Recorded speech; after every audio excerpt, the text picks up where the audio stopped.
Renaud, vous l'avez senti hein, depuis le début de cette émission. Je suis sur un petit nuage. La vie est trop belle en Côte d'Ivoire. Alors, sur les réseaux sociaux, j'ai demandé à Renaud de nous rejoindre parce que c'est monsieur Instant Vérité. Il a l'art de pouvoir vous emmener à dire des choses que vous n'avez pas envie de dire. Mais c'est important pour nous de savoir justement comment on vit cette rivalité sur les réseaux sociaux.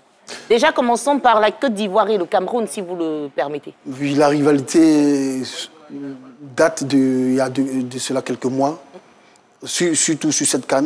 Voilà, parce que pendant la CAN en 2021 au Cameroun, les Ivoiriens aussi ont titillé leur belle famille, comme on le dit, de façon triviale sur les réseaux sociaux. Oui. Ils ont titillé en pointant du doigt les petites défaillances, ce qui n'a pas marché. Et le clou de cela a été le drapeau ivoirien qui a été malmené. Et là, ça a suscité la colère des Ivoiriens, ce qui est tout à fait normal, oui. Parce que c'est un symbole fort pour le pays. Et même quand un pasteur que je ne vais pas nommer ici sur ce plateau a voulu défendre les Camerounais, bon, ben, toute la nation lui est tombée dessus. Même une chanson lui a été dédiée. Et donc, il a compris que le pays passe avant tout. Non, le pays avant tout, on ne peut pas jouer avec notre symbole, notre emblème comme ça. Exactement. Et bafouer notre drapeau. Ouais. Non, on peut s'amuser, mais à des choses, on ne touche pas. Mais c'est vrai aussi que quand on est passionné, on se laisse aller dans tous les sens. Il faut faire attention. La passion est souvent dangereuse. Oui, parce que la passion, le sport en général et le football en particulier, appelle à la passion. Et qui dit passion dit rivalité, parce que des équipes s'affrontent. Ouais. Et quand on transpose ça au plan continental, ça devient des sélections. Et chacun voudrait que son pays soit le meilleur. Et on fait la publicité d'une manière ou d'une autre sur les réseaux sociaux, qui est devenue l'expression démocratique des uns et des autres. Ce qu'on ne peut pas dire à la télévision ou à la radio, dans les médias classiques, comme on le dit. On le dit sur les réseaux sociaux, on le dit sur sa page, et on affirme sa fierté d'appartenir à un pays. Voilà. Alors, Renaud, à votre niveau, Mister Instant Vérité, Mister Question Sérieuse, comment on vit en Côte d'Ivoire cette rivalité avec nos frères du Cameroun? Non, mais déjà, il faut dire Akwaba, aller dans l'élan du chef de l'État pour dire Akwaba à tous les pays dont les supporters sont arrivés en Côte d'Ivoire à l'occasion de la CAN, et particulièrement à Nobo, les Camerounais. Mais depuis qu'ils sont arrivés, on le voit sur la toile, tous ces messages, toutes ces vidéos qui sont diffusées. Avec le message même de Samuel Eto'o, oui, tout avec ça. le message de Samuel Eto'o, on l'a vu, qui a posé un geste fort en allant sur la tombe de Feu Félix Houphouët-Boigny et tout cela. Voilà, ce sont des gestes forts, mais tout ça, ça reste bon enfant. C'est dans une ambiance bon enfant. On a vu que Frédéric l'a rappelé, pendant la CAN 2021, les rivalités avaient atteint un certain pic, mais là, c'est retombé, c'est devenu de la plaisanterie, et puis bon, chacun essaie de faire mousser, comme on le dit, de façon triviale, son équipe. Mais après, je veux dire, pour le spécialiste qu'il est, Frédéric, je veux dire, vous l'avez dit, ce qu'on ne peut pas dire dans les médias classiques, on le dit sur sa page, mais il ne faut pas oublier qu'en Côte d'Ivoire, il y a une loi qui encadre tout ça. Ah, il faut le rappeler. Donc, la loi, est-ce qu'elle va s'appliquer à tous ceux qui se trouvent sur le territoire ivoirien actuellement, peu importe ce qu'ils diront, ou bien on va faire des exceptions pour nos autres? Non, non, la loi a été prise par l'État ivoirien et elle s'applique sur l'ensemble du territoire ivoirien. Si vous êtes sur le territoire ivoirien, alors il va sans dire que vous êtes assujetti aux lois du pays. Aux lois du pays. Et même quand vous êtes en dehors et que vous parlez de la Côte d'Ivoire, ce qu'on appelle comment je peux appeler ça, la coopération judiciaire entre les pays. Il y a une blogueuse qui a été titillée par l'ancien procureur qui lui a dit, si vous n'arrêtez pas de dire des obscénités sur les réseaux sociaux, on peut demander le pays dans lequel vous résidez de vous rapatrier, parce qu'il y a une coopération entre ce pays-là et le nôtre. Et donc, tous ceux qui sont venus, ils sont tenus de respecter la loi qui encadre les réseaux sociaux et partant Internet en Côte d'Ivoire. Parce qu'il faut dire que Internet, ce n'est pas un no man's land. Ce n'est pas un pays sans loi. Non, non. Internet est régulé. Même si on n'arrive pas à réguler Internet, mais il y a des lois qui permettent de réguler. Il faut dire aussi que quand vous faites un post, pour évaluer l'impact de ce post, il y a le partage en premier, le commentaire, et soit les likes et les commentaires. Bon, il y a deux écoles qui s'affrontent. Il y a une école qui dit qu'après les partages, il y a le commentaire et les likes. Et une autre école qui dit que les likes viennent avant les commentaires. Bon, ça, c'est une guerre de... Mais dans les deux cas? Dans les deux cas, quand vous partagez un post, c'est parce que vous adhérez au contenu de ce post-là. C'est cela. Voilà. C'est-à-dire que vous dites que vous êtes consentant. Et même quand nos fameux blogueurs ou vlogueurs, comment on appelle ça, font leur direct, ils demandent à ce qu'on partage. C'est pour faire... Partager ce qu'on a adhéré à ce que la personne dit. Exactement, c'est pour avoir plus d'impression, c'est pour avoir plus d'impact. C'est pourquoi on demande, si j'ai 5000 amis et que vous, Renaud, vous venez partager, vous avez eu 5000 amis, ça fait 10 000. C'est plus 5000 amis. Donc les gens doivent faire très attention. Très attention. Voilà. Donc on va dire à quoi bat en Côte d'Ivoire, mais attention à nos lois. Justement, il faut attirer l'attention de tous nos autres qui sont là actuellement. Il faut faire attention à tout ce qu'ils disent sur les réseaux sociaux. Bon, on l'a vu, Naomi, si vous me le permettez, il y a quelqu'un sur les réseaux sociaux qu'on ne va pas nommer, qui avait été interpellé parce qu'il avait appelé à boycotter. Il n'y a pas très longtemps, il avait appelé à boycotter la CAN. Mais la met d'une manière. Je pense que c'est une sorte d'apatridie. C'est un apatride parce que ton pays organise un événement et tu demandes à ce que cet événement-là, pour lequel beaucoup d'argent a été décaissé, tu demandes à ce que... Il n'y a pas que les moyens financiers, l'investissement humain, matériel, tout le pays est mobilisé, à commencer par le premier d'entre nous, le chef de l'État. Et toi, tu appelles à ce que cet événement-là soit... Je ne sais pas quel esprit il a animé ce dernier-là. C'est pas normal. J'ai apprécié un post sur les réseaux sociaux, je ne sais plus qui l'a fait, où la personne a dressé la liste des choses qu'on pouvait faire en Côte d'Ivoire et qu'on ne pouvait pas faire aussi.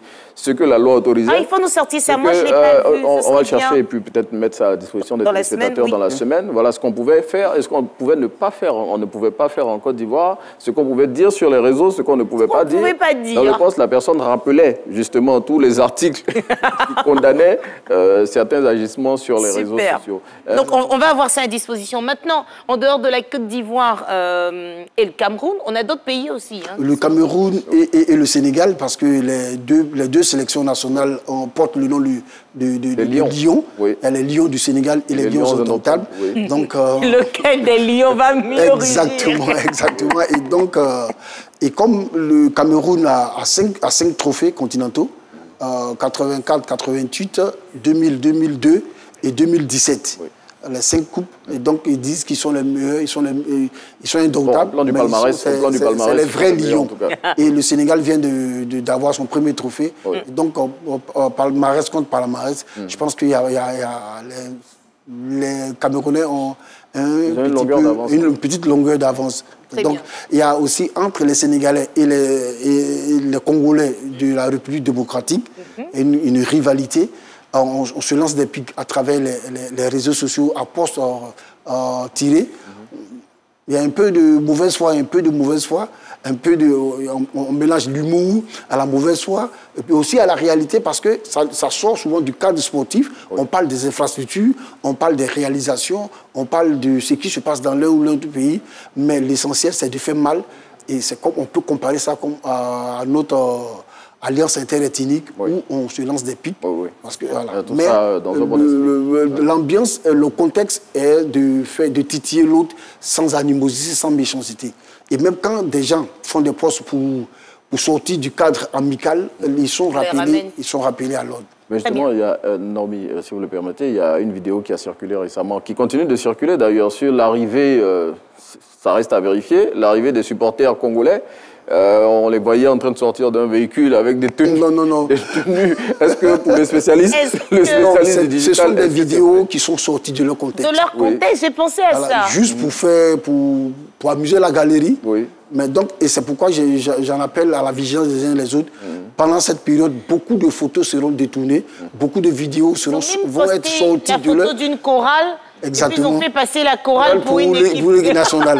Donc, en parlant de chorale, on a vu le passage d'Adjou et de Taïk pendant la cérémonie d'ouverture. Il y a un jeune homme qui se fait appeler XLV, sans lui faire de publicité, qui a fait une parodie où il a mis une chanson de Youlé Exactement. De Youlé, vous avez vu la vidéo? Oui, oui, c'est ça. Comme tu le dis, vous le dites si bien, pardon, Renaud, c'est une parodie. Ça fait partie aussi de la désinformation, de la mésinformation. Oui. Parce que la désinformation, c'est qu'on a la volonté manifeste de faire du mal. On sait pertinemment que l'information qu'on va partager est fausse, mais on la partage. La mésinformation, c'est que quelqu'un peut partager un contenu croyant que ce contenu est de qualité ou est viable, mais alors que voilà, donc il se trompe de bonne foi. Oui. On peut lui trouver des circonstances atténuantes. Mais la désinformation, c'est ce que je sais que Renaud... Dans ce cas-là, lui, il l'a fait pour plaisanter. Oui, il fait la parodie. C'était Youlé Inter et qui? Non, c'était pas. Il a pris une chanson de Youlé, Esmelo, le titre Esmel, oui, Esmelo. Et il a mis sur le passage de Dadju et Taïk. Bon, par rapport à la tenue que Taïk avait portée, il avait porté un manteau. Dans le clip d'Esmel, on se souvient que Boningo avait un manteau. Ça dit qu'on sort le manteau, on dit mais tu vas voir le manteau de Youlé Inter. Ça, c'est comme ça que les Ivoiriens, surtout quand on est en dehors de la Côte d'Ivoire, en Europe ou aux États-Unis, on rigole toujours. On dit mais c'est quoi ce manteau de Youlé Inter? Donc il a raison quand même. C'est juste pour rigoler. Oui, c'est juste pour rigoler, mais c'est une autre forme de désinformation. Oui. Parce que tout le monde n'a pas la suite dans les idées, tout le monde n'est pas lettré. Donc quand quelqu'un écoute ça, il va penser que c'est les Youlé qui chantent effectivement, alors que c'est une parodie. C'est vrai qu'il y a un côté sarcastique, un côté humoristique, mais l'enjeu reste le même, c'est de désinformer. Et donc aussi, dans la traque des fake news, la parodie aussi est traquée. Est traquée. Voilà. Il y a d'autres pays que vous avez envie de citer? Oui, il y a les pays du Maghreb, entre le Maroc et l'Algérie, il y a une forte rivalité, mais qui a des relents politiques. Oui. Donc, je ne veux pas rentrer dedans. Ça, c'est beaucoup plus sensible. C'est très, très sensible entre le Maroc et l'Algérie. Il y a d'autres pays, il y a la Guinée et le Sénégal qui sont les pays voisins. Il y a le Mali et le Sénégal. Et quand le Sénégal a remporté sa première coupe, les supporters sénégalais ont dit un maillot sans étoile est un maillot de bain. C'était à l'encontre des supporters maliens. Ça fait mal, mais c'est la vérité. Nous sommes en compétition, nous sommes dans un duel fraternel, mais ça reste un duel. Et donc, on pique l'autre. Et ça, bon, les joueurs peuvent prendre ça pour eux, sur eux. Ça peut les piquer dans leur mou propre pour dire, bon, on va se donner, on va se galvaniser pour faire plaisir à nos supporters qui font l'objet de railleries de la part des supporters de d'autres pays. C'est top. Alors, les gars, on va mettre une pause. Renaud, il était inspiré, là, il voulait dire quelque chose. Mon gars, pause. Oui. Parce que tout ça, c'est aussi ambiance de Cannes. Hein. Exactement, ça donne du piquant, ça donne une autre coloration à la Cannes. Avant l'avènement des réseaux sociaux, c'était les médias classiques. Oui. Aujourd'hui, en plus des médias traditionnels, il y a les réseaux sociaux qui apportent une autre coloration, une autre saveur à la Cannes. Et quand on regarde les matchs sont commentés en direct. Les gens regardent la télévision, mais ils commentent les matchs sur les réseaux sociaux, sur X, qui est ex-Twitter, et sur Facebook. Et les gens font des posts, ils donnent leur avis, leur ressenti. Et ça participe à vraiment agrémenter les soirées footballistiques. Et effectivement, c'est pour cela que c'est tellement bon de regarder les matchs avec des amis dans les villages Cannes, comme le village Cannes de la RTI, au Palais de la Culture. On s'amuse super bien. Mais on va revenir tout à l'heure justement sur les moyens déployés par la RTI, principalement sur les réseaux sociaux, pour nous permettre de vivre ces instants. Mais puisqu'on parle d'ambiance, on va retrouver l'ambiance qu'on a eue quand même. C'est quoi? C'est le match d'ouverture qu'on a? On n'a pas l'ambiance de Cannes? Voilà l'ambiance de Cannes. Il y a mon script qui veut se faire entendre forcément en direct ce matin. On parle d'ambiance, il me met l'ambiance dans les oreilles. Mais avant de voir l'ambiance, on a une dédicace pour vous de Ngamblé Konaté. Il dit, mais ce gourou, les cherche quoi sur le plateau ce matin pendant que nous, on est au charbon à Korogo. On embrasse toutes les équipes à l'intérieur du pays, particulièrement l'équipe qui est à Korogo avec Ngamblé Konaté. Les gars, c'est chaud, mais courage. Ils ont perdu la voix. L'Harmattan est en train de les limer. Mais en tout cas, courage. Tout le monde. Et puis en plus, vous êtes au bon endroit. Il y a du miel là-bas. Prenez du miel, du thé chaud, du citron, du gingembre pour soigner la gorge. Et il nous emmène cet élément pour nous rappeler qu'aujourd'hui, on aura à encourager les équipes du Sénégal et de la Gambie à 14h. À 17h, ça va être le Cameroun contre la Guinée. À ne pas confondre avec Guinée-Bissau, s'il vous plaît. Il y a trois Guinées actuellement dans la compétition. La Guinée-Conakry, la Guinée équatoriale et la Guinée-Bissau. Maintenant, c'est son Conakry là qui joue aujourd'hui. Oui. Voilà, ok. Voilà, merci beaucoup. Et puis, on a à 20h, Algérie et Angola, tout ça sur les antennes du groupe RTI. Voici pour vous, ambiance de Cannes.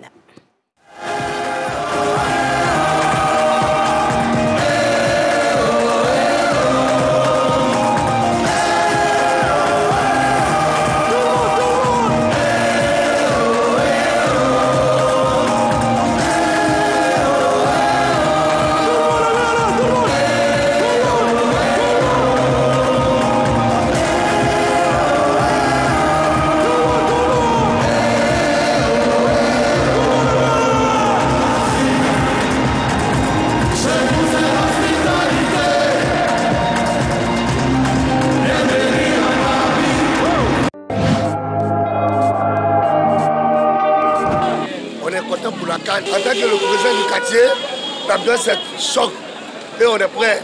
On est prêt pour aller au stade. Le samedi matin, ça commence. On souhaite que la Côte d'Ivoire remporte pour une troisième fois encore la CAN. Nous, ici, il y a l'ambiance et puis vraiment, avec l'ouverture de la tunnel de Arabobo, vraiment, on est très contents. On est prêt pour l'hospitalité. Tous les pays qui vont venir participer ici ne vont jamais regretter de vouloir venir en Côte d'Ivoire ici. Nous sommes mobilisés, nous sommes contents de voir tous les pays africains en Côte d'Ivoire dans la CAN. Ma prière, c'est de voir le jeu avec la joie, avec l'harmonie. Voilà, ça va nous motiver aussi de créer de grandes relations. Nous sommes d'accord pour la CAN en Côte d'Ivoire. Les infrastructures sont déjà là. Le président a déjà assez fait. Nous disons merci. Et que la Côte d'Ivoire prend cette CAN cette année. La CAN, c'est la Côte d'Ivoire, la CAN, c'est chez nous. Moi, je suis nigérienne. Nous, les Nigériens, nous sommes arrivés aussi. La CAN, nous, on va pour couple là. Les Nigériens vont poser parce qu'on est pas chez nous. C'est ça, mais du moment où ça va être en train. C'est ça le dit. Quand il va te pour nous, Nigériens, celui qui gagne là, ça compte tout le monde. La CAN a fait de nous en Côte d'Ivoire. On est obligé de supporter la Côte d'Ivoire. On supporte tout le monde. On supporte pas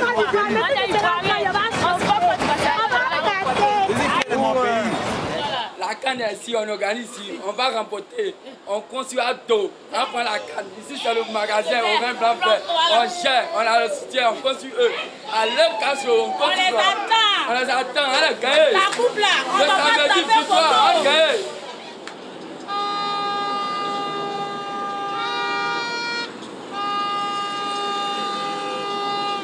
Vive la CAN 2024. La CAN c'est chez nous. On remporte la CAN. C'est pour la Côte d'Ivoire. C'est pour la Côte d'Ivoire. C'est pour la Côte d'Ivoire.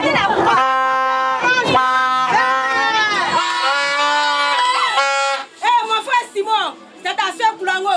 3 buts. Le match projet ici le samedi là, c'est gâté. 5-0.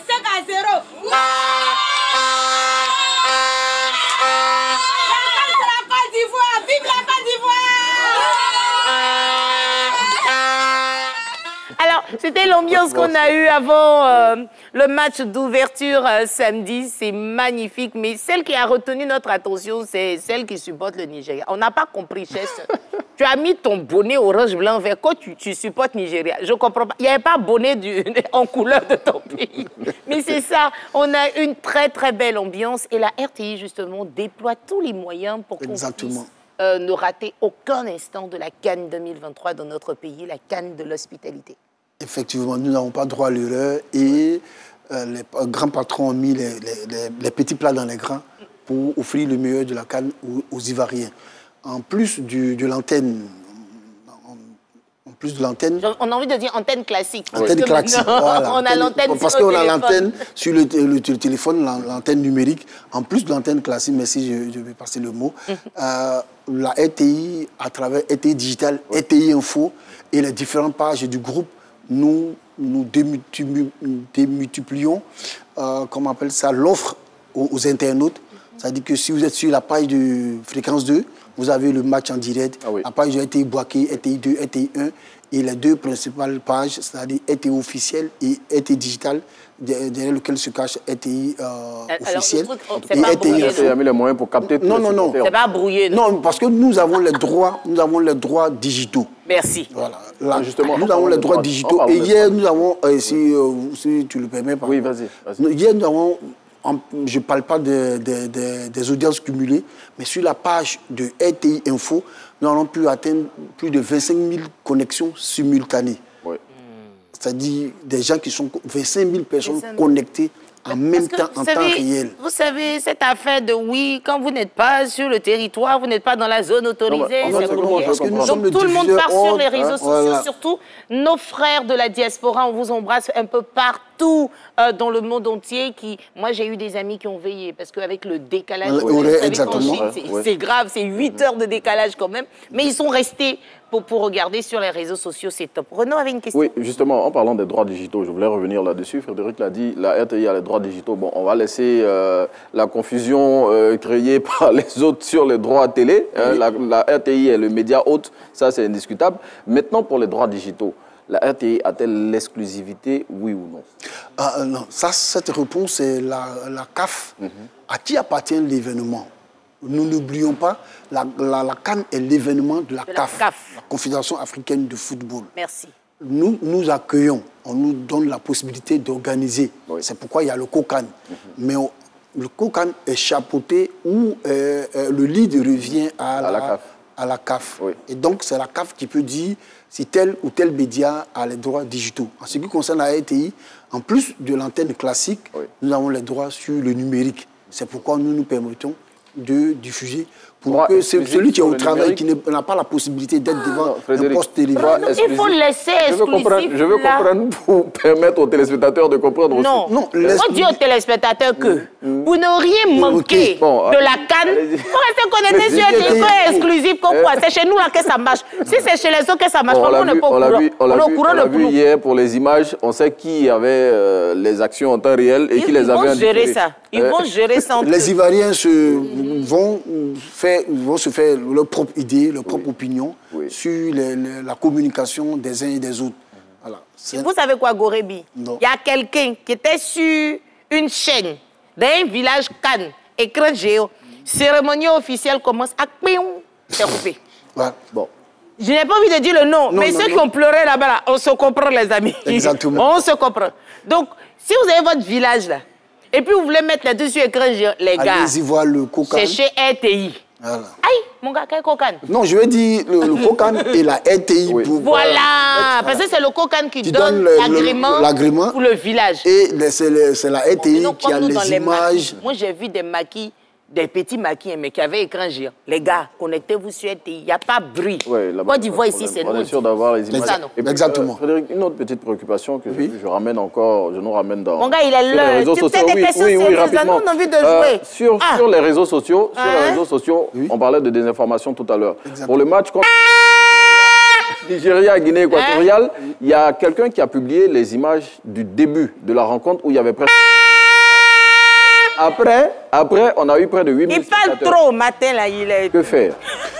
C'est une action de désinformation. Il est conscient que l'acte qu'il pose est un acte délicieux. Reprenons, j'ai un acte de désinformation. Justement, la personne a utilisé les images du début du match Nigeria-Guinée équatoriale où il n'y avait personne encore dans le stade, alors qu'au final, il y avait près de 8 000 spectateurs. Oui, c'est un acte délicieux, c'est un acte de désinformation. Il sait pertinemment que l'acte qu'il va poser est faux. Mais il le fait pour nous faire mal ou bien pour jeter le discrédit sur les organisateurs. Mais donc il tombe sur le coup de la loi. Il désinforme. Ça donne l'occasion d'inviter les téléspectateurs sur... On fait ta conclusion, mon gars. Oui. On retient quoi en conclusion? On retient que la rivalité entre les pays est entretenue, savamment le gourou parle vite, sur les réseaux sociaux et ça donne une autre connotation, une autre coloration à la CAN. Et ça fait plaisir de voir les Ivoiriens et les Camerounais, les Sénégalais et les Guinéens se titiller dans un esprit de fraternité et de convivialité. Ceux qui vont faire bruit aujourd'hui, là, c'est Sénégal, Gambie, Cameroun, Guinée, Algérie et Angola. 14h, 17h, 20h. Une autre rivalité entre le Sénégal et la Gambie. La Gambie est enclavée dans le Sénégal. Ils ont pratiquement les mêmes peuples. Et il y a une forte rivalité. C'est vrai que l'autre partie est anglophone et l'autre francophone. Mais deux pays frères qui se regardent. Bon, conclusion, c'est pour dire qu'il y a la fête en Côte d'Ivoire. Avant même nous, Ivoiriens, on aimait le son. Et puis vous nous avez provoqué la CAN. Vous allez lire. Bon, la CAN c'est chez nous, vous savez ça, non? Rendez-vous demain sur RTI 1 pour le rendez-vous matinal.